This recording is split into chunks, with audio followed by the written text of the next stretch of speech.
Lorsqu'une personne mariée décède, il faut d'abord liquider les relations patrimoniales entre époux avant de liquider la succession du défunt. Le règlement succession ne s'applique pas aux questions liées aux régimes matrimoniaux. L'article 1 du règlement le précise puisqu'il exclut expressément les questions de régime matrimonial.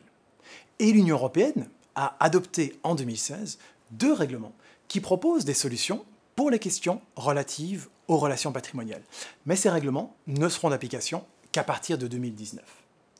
En théorie, le partage des rôles entre les règlements est très clair. On a d'un côté le règlement succession, qui s'applique à la liquidation de la succession, et on a de l'autre côté les deux règlements relatifs aux époux, qui s'appliquent à la liquidation du régime matrimonial. En pratique, ce qu'on constate, c'est qu'il existe certaines questions qui sont à cheval entre les successions d'une part et les régimes matrimoniaux d'autre part. Ce sont des questions qui peuvent exister pour des époux qui se sont mariés sans conclure de contrat de mariage. Pourquoi ? Parce que dans certains droits nationaux, il existe des mécanismes particuliers qui visent à privilégier le conjoint survivant en cas de décès de l'époux ou de l'épouse. Ce sont des mécanismes qui peuvent faire partie du droit des régimes matrimoniaux, mais en ayant une couleur successorale. On pense par exemple à un mécanisme qui existe en droit allemand et qui privilégie le conjoint survivant. On a également des questions à cheval entre succession et régimes matrimoniaux pour des époux qui ont conclu un contrat de mariage. Par exemple, un contrat de mariage qui inclut une clause attribuant au conjoint survivant l'entièreté de la communauté qui a pu exister entre époux. Dans toutes ces hypothèses, il faudra faire une application combinée des textes européens. Et on peut se réjouir que l'Union européenne ait adopté différents textes qui couvrent les deux matières.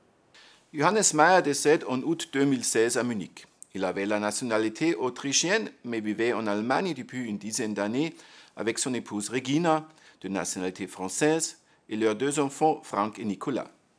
Les époux s'étaient rencontrés en Allemagne, où tous deux vivaient au moment de leur mariage. Ils n'ont pas conclu de contrat de mariage et sont donc mariés sous le régime matrimonial légal. Johannes a choisi la loi autrichienne comme loi applicable à la succession. Les héritiers demandent au tribunal successoral allemand compétent la délivrance d'un certificat successoral européen.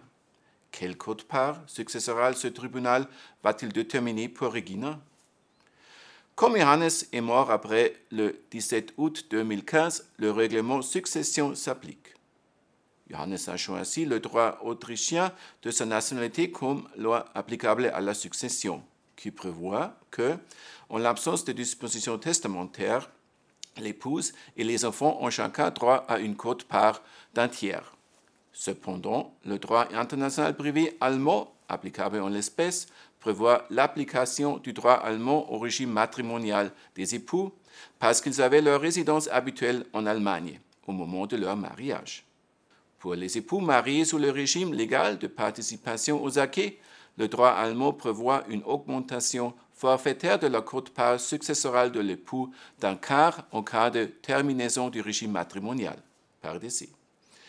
Si on qualifie cette augmentation forfaitaire comme relevant du régime matrimonial, on parviendrait à une quote-part successorale totale de 7/12 pour l'épouse, ce qui est plus que ce à quoi elle aurait droit si l'on avait appliqué uniquement le droit allemand ou uniquement le droit autrichien.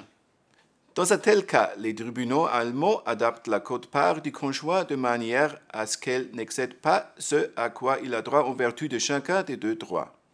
Il reste à voir si, dans le cadre de la qualification autonome requise en application du règlement succession, des dispositions telles que le paragraphe 1371 du Code civil allemand qui prévoit une augmentation forfaitaire de la quote-part successorale en guise de compensation au titre du régime matrimonial seront considérées comme relevant du droit successoral ou du régime matrimonial.